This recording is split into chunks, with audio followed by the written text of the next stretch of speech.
Vamos a abrir juntos la escritura, hermanos, en el libro de Mateo, en el Evangelio de Mateo, en el capítulo número 5, versículo número 6. Mateo, capítulo número 5, versículo número 6. Es el Sermón de la Montaña. Hemos estado viendo acerca del Sermón de la Montaña y aprendiendo de manera práctica cómo es la mansedumbre, cómo es el pobre de espíritu, cómo es el que llora, etcétera. Hemos venido viendo acerca de estas verdades, y hoy toca que podamos ver lo que dice el versículo número 6. Bienaventurados los que tienen hambre y sed de justicia, porque ellos serán saciados. Lo vuelvo a leer, hermanos, porque nos va a reflejar mucho de lo que en verdad queremos en nuestra vida. Dice la Escritura: bienaventurados los que tienen hambre y sed de justicia, porque de ellos serán saciados. Vamos a pedirle a Dios que nos asista, que nos ayude a entender su palabra, que nos hable.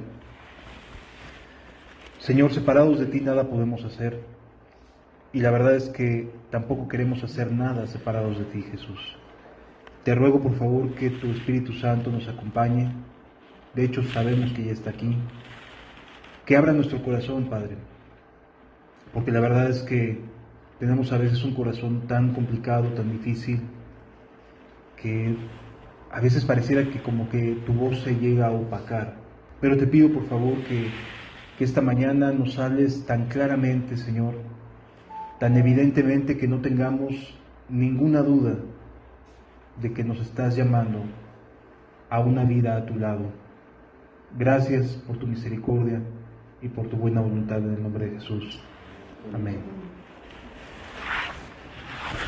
Recordemos que Jesús estaba rodeado en este momento de personas que venían de distintas partes de Medio Oriente, de Siria, de Samaria, del otro lado del Jordán.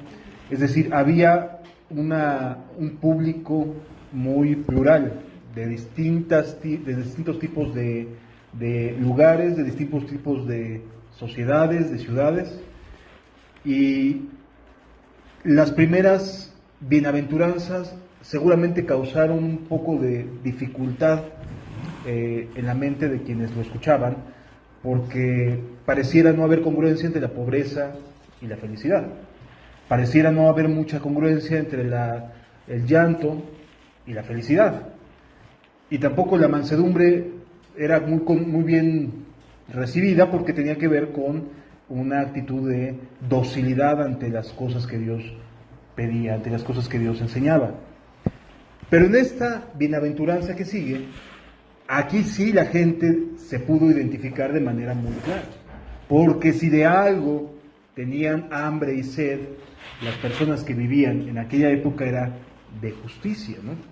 Es decir, a esta bienaventuranza sí le encontraron un agrado cuando la escucharon mencionar por Jesús, porque la justicia es algo que demandaban en aquella época, porque veían a los romanos todo el tiempo de aquí para allá siendo hostiles con los judíos, siendo un imperio opresor, un imperio que les demandaba un impuesto altísimo, que no los dejaba realmente vivir.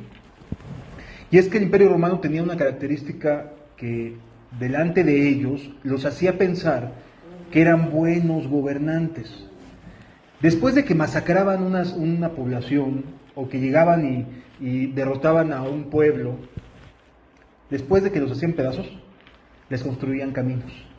¿Sí han escuchado el dicho de que todos los caminos llevan a Roma? ¿Sí? Bueno, tiene una razón, tiene un fundamento, no es alguien que se lo ha inventado. El Imperio Romano tenía la principal característica de construir caminos para las ciudades donde él iba gobernando, que ellos iban logrando gobernar, que los iban invadiendo. Después de que los dejaban hechos pedacitos, entonces sí, les daban caminos, les daban medios de comunicación para el poder comerciar, etc. De ahí se deriva que todos los caminos llevan a Roma, porque tú podías empezar el camino romano desde Jerusalén y acababas en Roma, porque todo el tiempo había caminos por los cuales podías llegar a la ciudad de Roma. ¿Sí me doy a entender? Entonces, por esa razón, el imperio se creía que era socialmente bueno, que no era tan malo como lo querían aparentar o lo querían poner, porque les hacía caminos, porque fomentaba, porque hacía una especie de despertar comercial a la ciudad y pues decían, no, le está yendo muy bien, ¿no? Entonces, ¿de qué se quejan? De que somos sus gobernantes, pero pues, qué bien les va, ¿no?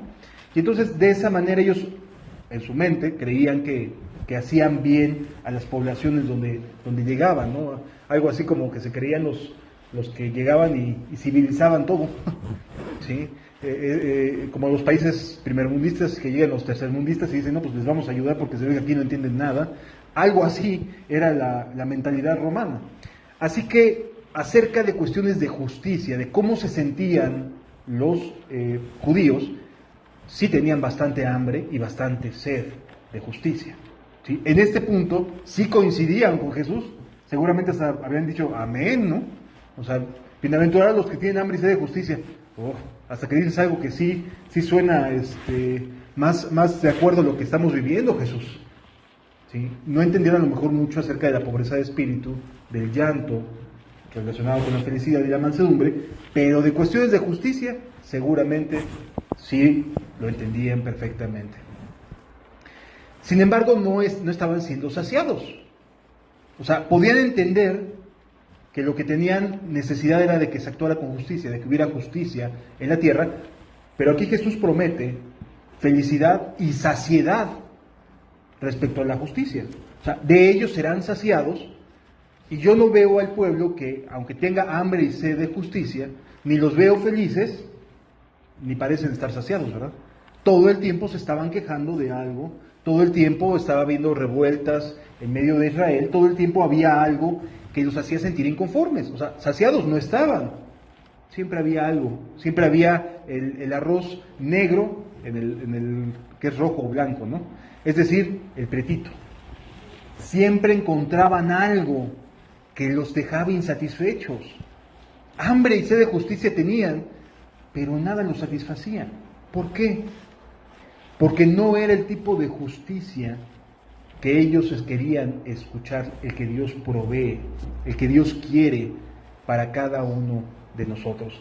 El tipo de justicia que Dios quiere sobre cada uno de nosotros y que nos haría muy felices, sumamente dichosos, como dice lo que implica la palabra bienaventurado, no es lo mismo de que, me hicieron, qué bueno que les fue mal. Porque normalmente eso uno piensa, ¿no? Ya les fue mal, qué bueno, pues se lo merecían, ¿no? Ya fue un juicio de Dios, a que no se oiga tan feo, ¿no? Que estoy regocijándome en el desquite, ¿no? Y entonces dice, no, pues es que fue Dios el que lo hizo. Tú mientras por dentro, a lo mejor te estás riendo y estás disfrutando de que a la persona le esté yendo mal. Es exactamente el mismo sentido de justicia equivocado que tenían ellos. Si a ellos les iba mal, el Imperio Romano les iba mal, ellos felices, ¿eh? ¿Sí? ¿Qué fue lo que pasó cuando cayeron las Torres Gemelas en Medio Oriente? Se pusieron felices, o sea, estaban felices porque se habían caído las Torres Gemelas ahí en el 2001. Eso es lo que creen que es justicia. Sí me doy a entender. Eso es lo que piensan que es justicia. Pero Dios tiene un sentido de justicia muy diferente. Porque el sentido de justicia que Dios nos va a enseñar no tiene que ver con satisfacer una sensación, un hambre de venganza, de qué bueno que le va mal al malo. No es ese el sentido de justicia que Dios ha provisto, ¿sí? Sino que el sentido de justicia que Dios ha provisto para nosotros tiene que ver con la restauración de nuestras almas, con la reconciliación con Dios. No tiene que ver con la desquitancia, si existe esa palabra, ¿sí? Pero a lo que me refiero es, no tiene que ver con, qué bueno que ya tuvo su merecido, ya lo metieron a la cárcel, ya le fue mal. Eso le pasa por andar de coscolino, ¿no? Ya lo divorciaron, ¿no? Es decir, es un sentido normal que uno tiene de querer que las cosas sean de manera recta cuando se trata de los demás. Cuando se trata de mí, muchas veces somos muy condescendientes, ¿no? Solemos ser muy condescendientes con nosotros mismos y buscar mucha justicia para con los demás. Pero la realidad es que Dios tiene un sentido de justicia totalmente distinto al que nosotros tenemos, que tenemos necesidad realmente, ¿sí? El hambre y la sed de justicia que Dios ha prometido tiene que ver con nuestras almas, hermanos, con nuestros corazones. No tiene que ver con ojalá y le vaya mal a alguien, sino tiene que ver con Señor, cámbiame a mí. Es muy distinto, muy diferente la aplicación de justicia para otro, cuando lo que Dios quiere es que esa justicia sea aplicada sobre cada uno de nosotros. Que el cambio sea en mí, no en mi marido, no en mi esposa, no en mis hijos. Que el cambio inicie en mi propia vida. Eso es justo. ¿Sí? Y esta hambre y sed de justicia a la que Dios nos va a llamar, nos va a convocar, tiene que ver con un estado en el cual de verdad querramos consagrarnos a Él. ¿Sí?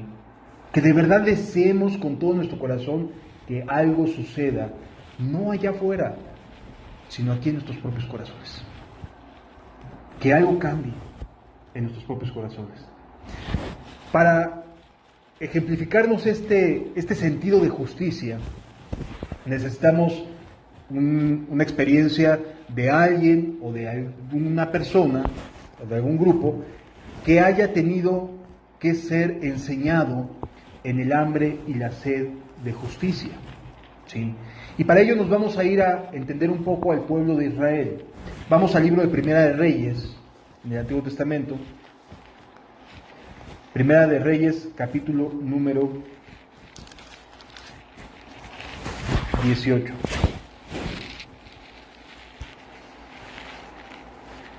Primera de Reyes, capítulo número 18. El versículo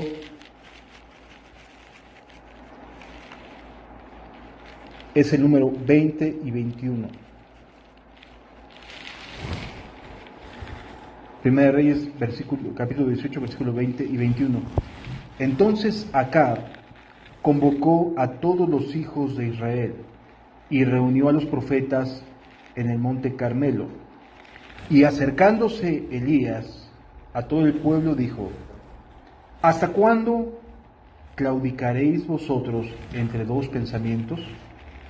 Si Jehová es Dios, seguidle, y si Baal, id en pos de él. Y el pueblo no respondió palabra. Aquí vamos a encontrar hambre y sed de justicia. Hambre y sed de justicia. ¿Por qué? ¿Qué estaba sucediendo en aquel momento? En aquel momento el pueblo de Dios se había desviado de la presencia de Dios. Es decir, estaban luchando en su interior, estaban luchando en sus pensamientos entre si seguir la creencia de Baal o seguir la tradición aprendida de sus padres acerca de Jehová. ¿Sí? Es decir, había en ellos un conflicto. Y este conflicto los dejaba así en la tibieza de un lado a otro. Y por momentos querían honrar a Dios y por momentos decían, pero es que Baal pues, es el Dios de todos aquí a nuestro alrededor. Es el Dios de los cananeos. ¿Sí? En otras palabras, había un conflicto en el pueblo generado porque en aquel momento este rey, el rey Acab, y reyes anteriores, desde sus antecesores, después de Salomón, habían decidido poner una alternativa de creencia. ¿Sí? Hubo un rey, después del rey Salomón, recordemos que David fue rey, que gobernó conforme al corazón de Dios, y después Salomón. Salomón empezó bien, gobernó bien, y después apostató, se fue a hacer lo malo delante de los ojos de Dios, y terminó muy mal. Terminó sus días lejos de la presencia de Dios. El que le siguió era su hijo. Y su hijo tuvo una actitud para con el pueblo bastante desagradable.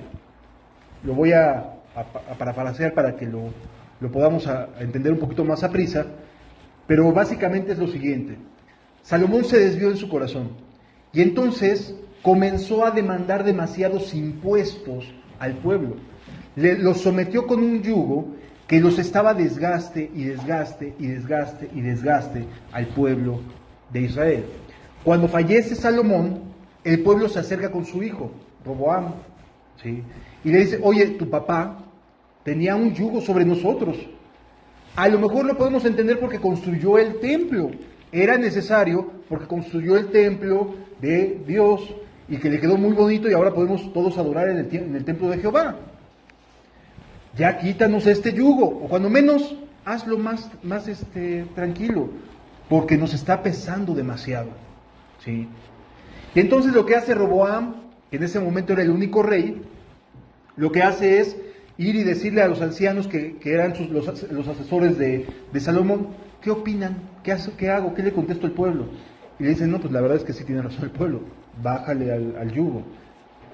Como que no le convenció mucho a su ego de que tuviera que escuchar al pueblo de Israel, y entonces lo que hace es que va y pregunta con otros jóvenes que crecieron junto con él, ¿sí? Que crecieron en ese estado de comodidad, de holgura, de facilidad, de amplitud, que habían vivido, pues llega algo así como los juniors, ¿sí? Y entonces habían crecido en ese mismo contexto de facilidades, y va y les pregunta a ellos, y ellos les dicen, no hombre, no, ¿cómo crees que? Mira, diles que ahí va el doble, ¿sí? O sea, le agregamos más yugo. Y entonces así le responde el pueblo, y el pueblo se levanta y se divide el reino de Israel. Y entonces se divide en el reino del norte y el reino de Judá o el reino del sur, ¿sí? Y el hombre que fue, digamos, el que encabezó, el que habló, el que le pidió a Roboam que pudiera, por favor, bajarle a los tributos, es el que es puesto como rey. Pero el pueblo de Israel seguía subiendo a Judá a adorar, que era donde Dios había dispuesto que se subiera a adorar, ¿sí? Y entonces Jeroboam le dice, no, pues es que se me van a terminar yendo detrás de Judá, porque allá está la casa de Jehová. ¿Qué hago? Entonces se pone de acuerdo con algunos ancianos de Israel, y entonces llegan al acuerdo de decir, ¿saben qué? Vamos a hacer nuestros dioses, vamos a formar aquí nuestro propio culto, ¿sí? Y vamos a levantar aquí nuestros becerros de oro, también, y decir, estos son los dioses que te sacaron de Egipto. Y así ya no tienen que subir a Judá. Cuando Dios quería que subieran a Judá a gobernar. Y cuando Dios estaba consciente de que estaban siendo gravosos el rey con respecto al pueblo de Israel. Los iba a ayudar, pero Jeroboam les dio una alternativa para que no subieran a Judá. No vaya a ser que nos vaya a robar las ovejas, ¿no? Diría alguno. Es decir, no vaya a ser que después se vayan allá. Y entonces lo que se le ocurre a Jeroboam es, ¿saben qué? Estos son los dioses que nos sacaron de Egipto. Vénganse para acá, no tienen que subir a Judá. Y entonces peca contra Dios, peca contra nuestro Dios, que había destinado que iba a ser Judá el lugar donde había de adorarse. Ahí su presencia dio el aval, porque la presencia de Dios sobre el templo fue el aval de Dios para decir, aquí quiero que me adoren y aquí pondré mis ojos, etcétera, y hace un pacto con Salomón, ¿sí? Y entonces ahí habría de ser el lugar de la presencia de Dios. Pero al otro, a Jeroboam, ya como rey de Israel, le daban celos de que el pueblo subiera a adorar. Y entonces, ¿qué optó? Una alternativa para creer. Derivado de esa mala decisión es que los siguientes reyes hacen lo malo delante de los ojos de Jehová hasta llegar a este varón acá, que hace lo malo, pero además se vuela la barda porque se casa con una mujer que era completamente pagana. No tenía nada que ver con el pueblo de Israel, ¿sí? Y entonces eso provocó división en el corazón, en los pensamientos de los hijos de Dios. Y entonces decían, bueno, pues si el rey acepta que se adore a Baal como Dios, como uno de los dioses más, pues finalmente estamos aquí junto a los cananitas, ¿no? Pues ya estamos aquí, pues aquí somos, pues ¿por qué no también podemos adorarlo? Al igual que adorar a Jehová. O sea, ellos comenzaron a relativizar la adoración, comenzaron a relativizar la entrega a Dios, porque tenían otro Dios también al cual entregarse. ¿Sí me doy a entender? Entonces en el pueblo había confusión y no le quedaba claro a quién creer. ¿Sí?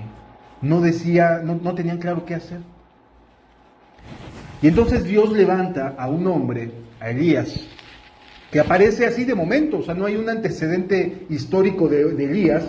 Tú no vas a ver ahí a Dios llamándole a Elías desde pequeño, no vas a ver un crecimiento en la vida de Elías. Sencillamente aparece en el capítulo número 17 de Primera de Reyes, presentándose ante Acab. Acab ya está casado, ya hizo lo malo delante de Dios, ya permite el culto a Baal, etcétera. Y entonces se presenta Elías y le dice, ¿sabes qué? Va a dejar de llover. Va a dejar de llover, porque te has desviado y has desviado al pueblo de Dios. 3 años y medio de sequía, hermanos. 3 años y medio en el cual no llovió en aquella región. Y sufrieron, empezaron a cazar a Elías por todos lados. Es decir, Elías era la persona menos aceptada de todo el reino de Israel. Era el más perseguido, era sobre el cual vamos. ¿Sí? O sea, no lo quería nadie porque todo el mundo estaba sufriendo. ¿Sí? Y entonces Acab es bien inteligente y le dice al pueblo, pues fue Elías, ¿yo qué? ¿No? Entonces, pues Elías nos está haciendo sufrir. Y entonces, durante 3 años y medio, Elías estuvo huyendo. Primero Dios lo lleva a una cueva, ahí a un lugar como ermitaño, ¿sí? Y a pesar de que había hecho algo glorioso y había sido evidente de que Dios estaba contestando a la oración de Elías, la gente se enojó. Ahí te das cuenta que el corazón de las personas, aunque digan por un lado amar a Dios, no necesariamente es verdad. Porque cuando Dios da una evidencia y da una respuesta, y esa respuesta es vista con mal corazón, ¿sí? Entonces el pueblo denota que no quiere realmente el señorío de Dios. ¿De acuerdo? Y entonces lo empiezan a perseguir durante 3 años y medio, es la persona más buscada. Y Dios lo lleva y lo encierra en una cueva. Y ahí se queda un cierto tiempo. Se seca el río que pasaba por ahí y del cual bebía. Y entonces dice, ¿sabes qué? Vete a una ciudad y ahí te va a dar de comer una viuda. Una viuda que no tenía más que el último pan para dejarse morir. Ahí lo manda Dios. O sea, no parecen ser las mejores condiciones para alguien que había obtenido una victoria de tal magnitud como para que dejara de llover. O sea, él tenía hambre y sed de justicia, ¿sí? Y Dios le contestó. Pero la reacción hostil del pueblo fue, ¿saben qué? Cásenlo, a ver dónde anda. Y lo estuvieron cazando, ¿sí? Después de 3 años y medio llega un momento ya de ira, de un estado del pueblo, no, ya no tenemos que conseguir dónde está. E iba y mandaba por distintos países, o sea, lo anduvo buscando por todos lados, ¿sí? Y entonces Dios le dice a Elías, es tiempo ya de hacer llover. Dice la escritura aquí en 1 Reyes, en el versículo número 1 del capítulo 18, un poquito antes de donde estamos leyendo. El versículo número 1 dice, pasados muchos días, vino palabra de Jehová a Elías en el 3er año diciendo, ve y muéstrate a Acab y yo haré llover sobre la faz de la tierra. ¿Sí? Dios había dejado 3 años, pasados 3 años, había dejado y había estado tratando con el pueblo. Tratando, llevándolos al punto de sentirse desesperados. Es que, Señor, si tú no nos ayudas, nos vamos a morir aquí. O sea, nos falta todo. Tenemos que depender del agua de los vecinos y nos cobran. Tenemos que depender del agua, de la comida que hacen en tal lugar, del trigo, de los granos, y nos cobran un montón. Ya estaban desesperados, no tenían feria. no había lana. Y entonces, en este estado, el pueblo ya estaba listo para entender quién sería su Señor. ¿Sí me explico? Es decir, estaban en un estado ya de desahucio, o sea, de no poder encontrar salida en nada. Y es en ese momento cuando Dios le dice, ¿sabes qué? Llegó el tiempo final. Ahora voy a hacer llover. Ve y muéstrate con Acab. ¿Sí? Para ese momento Acab estaba ya tan desesperado que ya se había ido él mismo como rey, se había ido a buscar a Elías. O sea, ya agarró su carruaje, ¿saben qué? Le dijo a su siervo, tú te vas para acá, yo me voy para acá. Y ahí a ver, nos avisamos, ¿no? Y entonces a su siervo, al que manda hacia el sur, suroriente, le dice, ¿sabes qué? Me avisas cualquier cosa. Y justamente es a este criado al que le sale Elías y le dice, me voy a mostrar acá. Y entonces el criado se pone a temblar. Dice, Señor, te está buscando. El criado tenía temor de Dios, había resguardado a unos profetas, les había dado de comer, porque de plano la mujer esta Jezabel había mandado asesinar a cualquier profeta de Jehová. Y entonces este criado los había apartado a estos profetas de Dios y los había alimentado, los había guardado, los había cuidado y les había estado dando de comer ahí conforme lo que fuera pudiéndose. ¿Sí? Y los había resguardado. Y entonces le dice, Señor, si tú me pides que yo vaya a decirle, ya lo encontré, cuando te han buscado 3 años y medio, le va a dar cuello. O sea, ¿y qué pasa? Y con lógica razón le dice, ¿qué pasa si el Espíritu te lleva a otro lado en este momento? Yo voy con Acab y le digo, ya lo encontré, y resulta que Dios te lleva a otro lado. No, pues, me llamaba, ¿no? O sea, ya quedé. Pero le dice Elías, no te preocupes, no me voy a ir a ningún lado. O sea, sí, ya Dios me mandó a presentarme delante de los ojos de Acab. Y entonces le dice, dile que me concentre a los profetas de Baal en el monte Carmelo, y ahí lo voy a ver.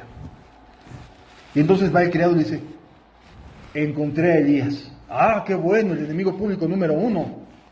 Ya lo encontraste, sí. Pero Elías tenía en su corazón hambre y sed de justicia. Y esta hambre y sed de justicia tenía que ver con ver el corazón de los hijos de Israel vuelto nuevamente a Dios. ¿Sí? Este aliento, estas ganas de Elías, esta necesidad de Elías de ver un pueblo que estuviera doblado ante los ojos de Jehová, que estuviera con todo su corazón entregado, sin ningún tipo de restricción, sin ningún tipo de negociación. Elías anhelaba, tenía hambre y sed de justicia, y el hambre y la sed de justicia que tenía es de ver a un pueblo vuelto a Dios, que dejara de claudicar, que dejara de estar pensando, ¿será o no será? ¿Será que Dios esté o no esté? ¿Honraré o no a Jehová? Sí. Y entonces Elías concentra a todos los profetas en el monte Carmelo, y es el pasaje que estamos viendo ahorita.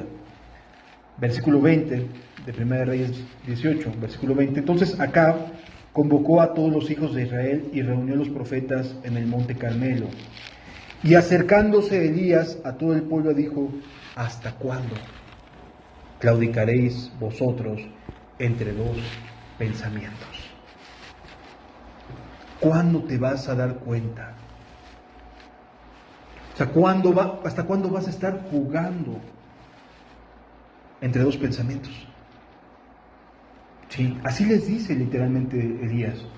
¿Hasta cuándo vas a estar con un pie en un lado y con otro pie en el otro? ¿Hasta cuándo? Porque Dios sabía perfectamente que el pueblo estaba con un corazón dividido, que no sabía qué hacer. Por un lado sentía ese llamado de Dios, había escuchado la tradición del Dios que había abierto el mar por la mitad y que había dado el maná, pero habían perdido esa relación con Dios. Sí. Y ahora lo que anhelaban era tener un Dios, tener a alguien en quien confiar, entregarse de todo corazón. Y entonces Elías le dice, ¿hasta cuándo vas a claudicar? Y literalmente les dice, si Jehová es Dios, id en pos de él. Y si Baal, id en pos de él. O sea, ya deja de estar jugando, ya deja de estar claudicando entre dos pensamientos, y ahora sí y ahora no. Ahora sí me siento cristiano y mañana no me siento cristiano. Ahora sí me entrego y mañana no. Ahora sí lo voy a hacer, pero pasan unos días y pierdes esa convicción. En otras palabras, ¿hasta cuándo te vas a dar cuenta de que estás claudicando entre dos pensamientos? ¿Hasta cuándo te vas a dar cuenta que tus convicciones no son firmes? Pero Dios quiere brindarte esa firmeza. Continúa diciendo la Escritura: y Elías volvió a decir al pueblo: solo yo he quedado profeta de Jehová, mas de los profetas de Baal hay 450 hombres. Es decir, aquí no se trata de cantidades. Solo yo he quedado de parte de Dios, les dice el pueblo. En cambio de Baal hay 450. Seguramente te van a atender mejor. Seguramente te va a ir mejor en cuanto a esa cercanía sacerdotal, porque pues no hay nadie más que yo. Digo, finalmente Dios había apartado a un grupo de sacerdotes, de profetas, y había guardado a ellos para la obra, pero en ese momento Elías no lo sabía. ¿Sí? Le había dicho apenas el criado, pero para él había sido el único profeta que había sido rescatado de la mano de Jezabel. ¿Sí? Porque así actúa este espíritu de Jezabel. Busca enseñorearse, gobernar a los hijos de Dios. ¿Sí? Busca la manera de cambiar la creencia en Cristo como Dios verdadero, como soberano de nuestras vidas, para hacerlo un poquito más liviano, un poquito menos estricto, hacer un poquito más fácil la vida cristiana. ¿Sí? Y entonces aquí le dice Elías al pueblo: yo solamente he quedado. A ver, son 450, seguramente les va a ir mejor. Continúa diciendo la Escritura: dénsenos pues 2 bueyes, y escojan ellos uno, y córtenlo en pedazos y pónganlo sobre la leña, pero no pongan fuego debajo. Y yo prepararé el otro buey y lo pondré sobre la leña, y ningún fuego pondré debajo. Vamos a hablar en las mismas condiciones. ¿Sí? No va a haber fuego en ninguna de las dos ofrendas. ¿Saben cuál era la característica principal de Baal según la historia o la creencia de los cananeos? Baal se encargaba del alma del hombre. O sea, dentro de los dioses de los cananeos, Baal era el responsable, digamos, de cuidar del alma del ser humano. Y era visto como fuego purificador. Así lo veían también los cananeos, como un fuego que les ayudaba. Así que Baal representaba esa antítesis de Dios, ese fuego distinto, ese Dios ajeno, ese suplantador, ¿sí? Aquel que se supone debería de ser un Dios ajeno a Israel, ahora estaba queriéndolo suplantar. Y el pueblo de Dios ahí iba, buscando a este Dios que desde el punto de vista de los israelitas podría parecerse mucho, porque también cuidaba del alma y también era fuego que consumía. ¿Sí? Y entonces había ciertas similitudes de creencia, no que realmente Baal fuera Dios, solo hay un Dios vivo y verdadero, pero en cuanto a lo que le atribuían, Baal podía parecerse al Dios de Israel. ¿Sí? En cuanto a lo que le atribuían como fuego y como cuidador de las almas. Y entonces el pueblo decía: bueno, pues es que más o menos se parecen, ¿no? Ahí más o menos son las mismas enseñanzas. Y entonces el pueblo claudicaba entre servir a Baal o servir a Jehová. Y entonces le dice: ¿sabes qué? Vamos a poner las cosas en claro, ¿no? Vamos a poner las cosas en claro. Vamos a preparar cada uno una ofrenda para Dios. Pero no vamos a poner fuego en ninguno de los dos. Los dos son fuego, ¿no? Baal es fuego, Jehová también es fuego. vamos a ponerlo en uno y en otro, pero sin poner leña para el fuego. No vamos a poner fuego debajo del altar. Continúa diciendo la Escritura: invocad luego vosotros el nombre de vuestros dioses, y yo invocaré el nombre de Jehová. Y el Dios que respondiere por medio de fuego, ese sea Dios. Y todo el pueblo respondió diciendo: bien dicho. ¿Qué fue lo que le agradó al pueblo? El Dios que consuma esta ofrenda, el Dios sobre el que descienda fuego sobre su ofrenda, Él será Dios. ¿Sí?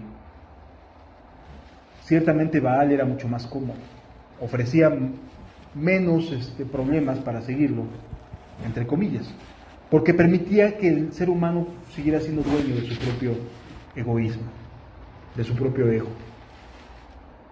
Así que, amado, entre nosotros puede haber gente que ofrende a Baal, que busque la comodidad, que busque no alejarse tanto de las principales características de la fe o de creer, pero que no se meta tanto en nuestras vidas, que no se meta tanto, que no quiera tener una relación conmigo donde yo nada más le cumpla y ya, y muere. Sí. Pero tener una relación donde todo el tiempo tenga que estar consciente de su presencia, de que está vivo, eso a mucha gente no le gusta. Por eso prefieren la religión donde van un ratito, se entusiasman y se van y se acabó. Se le acabó ese día, se acabó Dios para ellos. Ya viene el lunes, viene la semana, hay que echarle ganas a la chamba, etcétera. Se acabó. ¿Sí me doy a entender, amados? Entonces, eso es una prueba para Dios. Cuando hay alguien que está claudicando, que está dudando, que tiene inseguridades, que tiene dudas, que tiene problemas para creer, que seguir, no hay mejor forma de poderlo aclarar que esta. Pon a prueba. ¿Dónde está Dios? ¿Qué camino debo de seguir? ¿Sí? Y dice la Escritura aquí: yo invocaré el nombre de Jehová, y el Dios que respondiere por medio de fuego, ese sea Dios. Y todo el pueblo respondió: bien has dicho. Entonces Elías dijo a los profetas de Baal: escogeos un buey y preparadlo vosotros primero, pues que sois los más, e invocad el nombre de sus dioses, mas no pongáis fuego debajo. Y ellos tomaron el buey que les fue dado, y lo prepararon e invocaron el nombre de Baal desde la mañana hasta el mediodía, diciendo: Baal, respóndenos. ¿Has visto a esas personas que se la viven orando y orando y orando por una misma cosa y no hay respuesta? Es porque no están orando al Dios vivo y verdadero. Porque Dios sí responde. Dios sí responde. ¿Sí? Él sí se manifiesta. Baal no. Baal no se manifiesta. Nuestro Dios sí. Él sí da respuesta cuando le pedimos. Estos profetas son los primeros en entrarle a la prueba, ¿no? Eran más, entonces preparan rápido la ofrenda, no pongas fuego ahí debajo de la ofrenda, y aceptaron el reto. ¿Sentían seguridad los profetas de Baal? Sí, creían que se iba a encender la ofrenda. Creían que de verdad se iba a encender ahí el fuego. Iban a decir: Baal es Dios. Sí lo creían. Muchas veces nosotros también creemos las cosas y no le estamos orando al Dios vivo y verdadero. No le estamos teniendo nuestro corazón entregado a Jehová de los ejércitos, al único y verdadero Dios, Señor y soberano de toda la tierra, aquel ante cuya presencia se doble toda rodilla. Muchas veces no le estamos creyendo. Ellos, los profetas de Baal, estaban convencidos de que el fuego iba a encenderse en su ofrenda. Y comienzan a orar: Baal, respóndenos. Algo así como cuando mucha gente dice: decrétalo, ¿no? Respóndenos. Si has escuchado ese tipo de forma de orar, proclámalo, decrétalo, hazlo tuyo, muy al estilo metafísico. ¿Sí? Bueno, también ellos decían lo mismo: Señor, respóndenos. Baal, respóndenos. Ellos también decretaban y determinaban que su Dios los fuera a responder, les fuera a responder. Pero no sucedía lo que decían. Pasan las horas, su oración ahí está presente y se hace cada vez más intensa. Dice: pero no había voz ni quien respondiese. Entre tanto ellos andaban saltando cerca del altar que habían hecho. Ya no solo estaban proclamándole a Baal que encendiera fuego, ya hasta estaban saltando. O sea, cualquier parecido con el pentecostalismo o neopentecostalismo moderno se parece mucho, que andan brincando de un lado a otro esperando la presencia de Dios y Dios nunca les contesta. De ahí se terminan revolcándose, como ahorita vamos a ver, hasta terminan cortándose. Nomás les falta eso, ¿no? Pero es más básicamente eso. O sea, Baal no responde porque es piedra, porque no es Dios. Y no importa que estén saltando y que estén orando y que hagan todo un show, literalmente, porque ahorita lo estamos viendo desde la mañana, ¿no? ¿Qué hombres tan espirituales, ¿no? El pueblo diría: no, pues ya llevan cuántas horas orando. Pero no es porque ore, sino porque responda, que se ve que Dios está ahí. No sé si me doy a entender. Las personas podemos orar todo el día si queremos. No tiene que ver con la oración, sino con la respuesta. ¿A qué Dios le estamos orando? Sí me doy a entender. Y nuestro Dios está vivo y responde. Responde. Y dejamos de claudicar cuando responde. Y vamos a dejar de claudicar, porque responde. Y entonces empiezan a saltar ahí cerca del altar y los ves así como chapulines, ¿no? Continúa diciendo la Escritura: y aconteció que al mediodía, que Elías se burlaba de ellos, diciendo: gritad en alta voz, porque Dios quizás esté meditando o tiene algún trabajo, o va de camino, tal vez duerme, y hay que despertarle. Échale más ganas, ¿sí? Échale más audio, que se escuche. Y le hicieron caso. El siguiente texto, vean lo que hacen. Y ellos clamaban a grandes voces y se sajaban con cuchillos y con lancetas conforme a la costumbre, hasta chorrar sangre sobre ellos.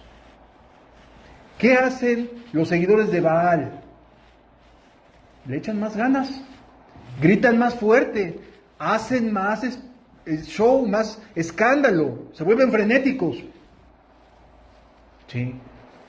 Y creen que eso es convocar la presencia de Dios. Creen que eso significa que Dios les hará caso, que es la presencia de Dios la que está ahí. Amados, la presencia de Dios nos lleva a la humillación. La presencia del Santo de Israel nos lleva a caer sobre nuestras rodillas y decir como el profeta de Isaías: ay de mí, porque soy hombre de labios inmundos. Pero en cambio hoy en día vemos este tipo de eventos donde brincan, saltan, se revuelcan, se caen, se tiran, se avientan, gritonean, etcétera, etcétera, pero no se humillan delante de Dios. No caen sobre sus rodillas con humildad diciendo: Señor, tú y solo tú eres Jehová verdadero, el gran yo soy.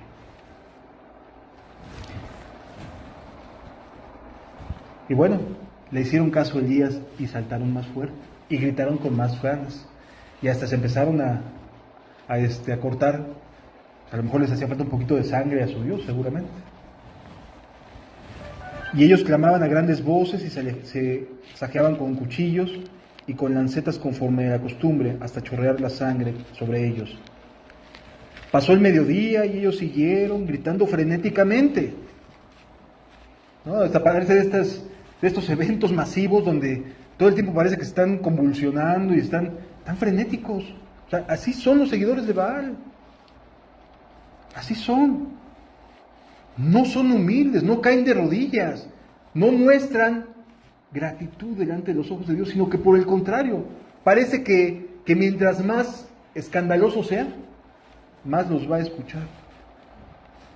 Sí. Continúa diciendo la Escritura. Y ellos clamaban a grandes voces. Versículo siguiente, se pasó el mediodía y ellos siguieron gritando frenéticamente hasta la hora de ofrecer sacrificio. Pero no hubo ninguna voz, ni quien respondiese, ni escuchase. Y todo el pueblo ahí viendo nada más el show. Estaban esperando que Baal fuera Dios. Pero no pasó nada. No sucedió nada. ¿Hasta cuándo claudicaréis entre dos pensamientos? ¿A quién te estás consagrando, amado? ¿A quién le estás rindiendo culto realmente? Porque, como te repito, Baal podía tener características, o se le atribuían características semejantes a Dios. Continúa diciendo la Biblia. Entonces dijo Elías a todo el pueblo, acercaos a mí. Y todo el pueblo se le acercó, y él arregló el altar de Jehová, que estaba arruinado. El altar de Dios estaba roto. Y él se puso a arreglarlo. Y colocó 12 piedras, que representaban las 12 tribus de Israel. Eso es hambre y sed de justicia, amados. Arreglar el altar, volverlo a colocar en su lugar, es hambre y sed de justicia. Elías tenía hambre y sed de justicia que no tenía que ver con venganza, no tenía que ver con me hicieron que les hagan, sino tenía que ver con un anhelo profundo de ver la gloria de Dios, la justicia de Dios, salvando, rescatando, volviendo a traer a su pueblo. Esa era el hambre y sed de justicia. Y ese es el hambre y sed de justicia del cual Cristo nos habla. Un hambre que tiene que ver con ver a la gente vuelta de todo corazón a Dios. Un hambre y sed de justicia que tiene que ver con el deseo ferviente de que cada uno de nosotros seamos sal y luz en la tierra. Eso es tener hambre y sed de justicia.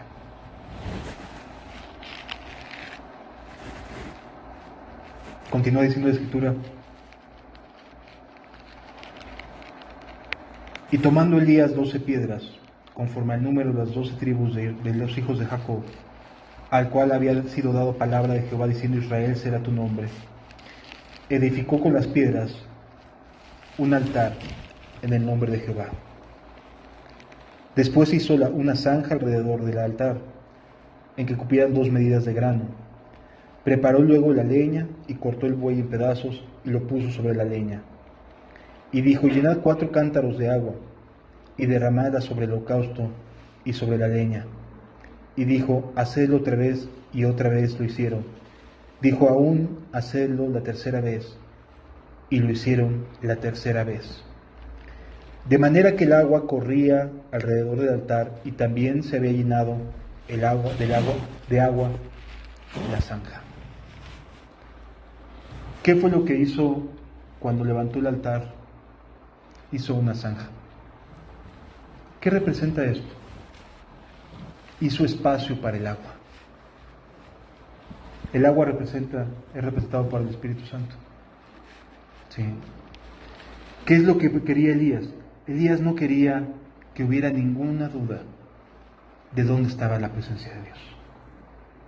Elías deseaba fervientemente que el pueblo se convirtiera a Jehová, que dejara de pelearse consigo mismo, que dejara de estar viendo si debía hacer esto o no debía hacer aquello, que se entregara absolutamente, sin ningún tipo de negociación, sin ningún tipo de reproche, sin quejas. Señor, soy tuyo totalmente, sin nada. Y entonces hace esta zanja para que se llene de agua y moja el altar completamente. Que sea lleno el Espíritu Santo cada uno. Que cada uno pueda zanjear su corazón, prepararlo para el agua, prepararlo para el fuego. Sí. Dios no necesita que nos cortemos como lo hacen los profetas de Baal. No necesita que andemos saltando, que andemos gritando, que nos volvamos frenéticos. No necesita de nada de eso para respondernos. Necesita que hagamos una zanja en nuestro corazón para que sea llena, para que anhelemos que sea llena de agua y que la ofrenda sea consumida por el fuego. ¿Sí me doy a entender, amados? No necesitamos gritería, ni siquiera necesitamos horas y horas y horas de estar pidiendo frenéticamente. Ya sabe de lo que tenemos necesidad antes de que se lo pidamos. Y ya proveyó lo necesario antes de que se lo pidamos. Y ya puso en el corazón de alguien antes de lo que se lo pidamos.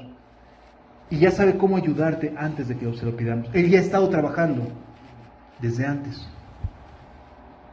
para que tú puedas entregarte completamente y ver que Él es Dios y no hay fuera de Él quien salve. ¿Sí me debo entender, amado? Continúa diciendo la Escritura: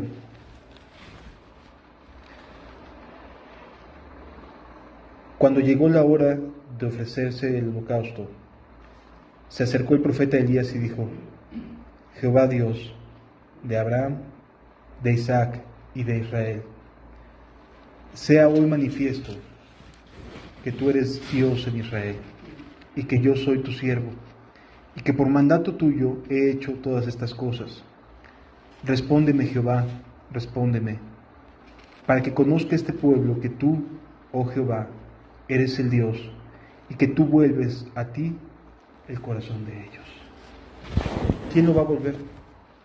Dios mismo. ¿De qué manera lo va a hacer? Diciéndoles: aquí estoy, aquí está mi presencia, aquí está el agua siendo consumida por el fuego. Entonces cayó fuego de Jehová y consumió el holocausto, la leña, las piedras y el polvo, y aún lamió el agua que estaba en la zanja. Viéndolo todo el pueblo, se postraron y dijeron: Jehová es el Dios, Jehová es el Dios. Entonces Elías dijo: prended a los profetas de Baal para que no se escape ninguno.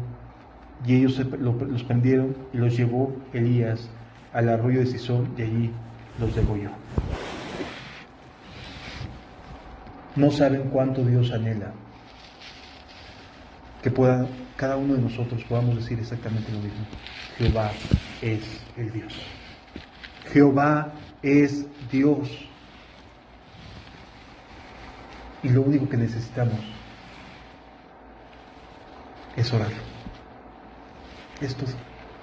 No necesitamos hacer aspavientos. No necesitamos hacer más.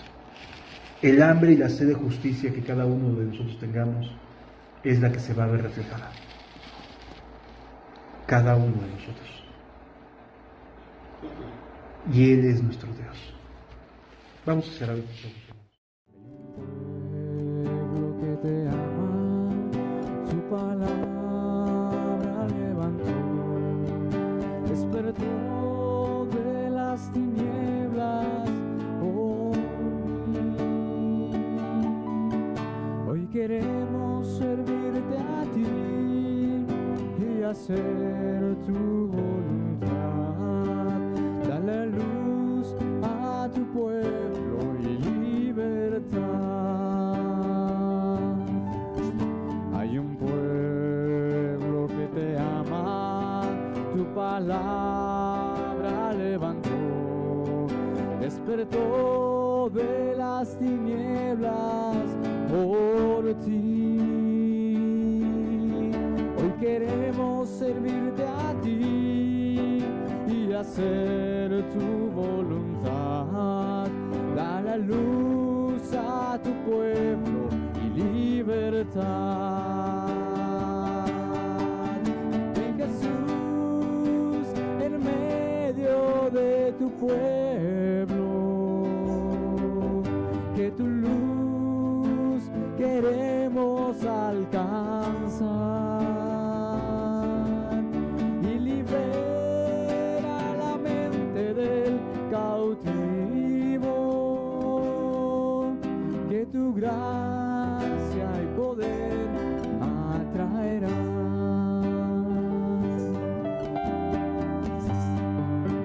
Hay un pueblo que te ama, tu palabra levantó, despertó de las tinieblas por ti. Hoy queremos servirte a ti y hacer tu voluntad. Da la luz a tu pueblo y libertad. Ven Jesús en medio de tu pueblo, que tu luz queremos alcanzar y libera la mente del cautivo, que tu gracia y tu poder atraerán. Ven Jesús en medio de tu pueblo, que tu luz queremos alcanzar y libera la mente del cautivo, que tu gracia y poder atraerán y libera la mente del cautivo, que tu gracia y poder atraerán.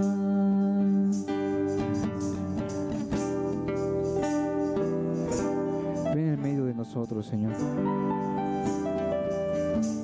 De verdad queremos escuchar tu voz.